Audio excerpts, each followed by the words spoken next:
शिक्षित युवक युवती आसला सुवर्ण सुजोग। संपूर्ण खबर जानिबा पूर्व चैनल को लाइक शेयर और सब्सक्राइब कर दिंतु। दर्शक बंधु, ओडिशा स्थित national aluminium company limited NALCO पक्षरु आसीछि एक बढ़िया नियुक्ति सुजोग। आसंता 4 तारिखरु एथिपई ऑनलाइन आवेदन प्रक्रिया आरंभ हेबो ओ ताहा एप्रिल मास 2 तारिख रे समाप्त हेबो। तेबे नियुक्ति संबंधी सविशेष तथ्य जानिबा पई प्रार्थी माने नाल्कोर ऑफिशियल वेबसाइट रे देखि परिबे। ग्रेजुएट इंजीनियर पदरे प्रार्थी को नियुक्ति दिया जिवो। मेकानिकल, इलेक्ट्रिकल, इंस्ट्रूमेंटेशन, मेटालर्जी एवं केमिकल केमिस्ट्री आदि विभाग रे प्रार्थी को नियुक्ति दिया जिवो।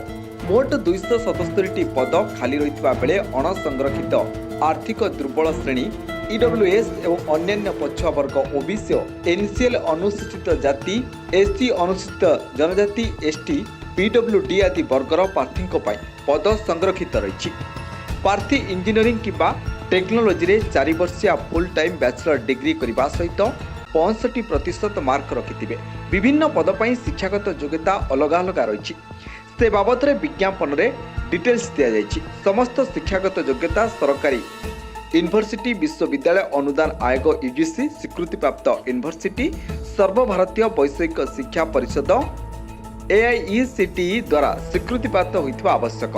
प्रार्थी मासिक वेतन 40,000 उपरे रहिबो। बयस कोहल नियम अनुसार धार्य करा। अणसंरक्षित ओबीसी और ईडब्ल्यूडीएस प्रार्थी 500 टंका आवेदन फीस जमा करने को पड़िबो। ब्यूरो रिपोर्ट, द अर्थ खबर।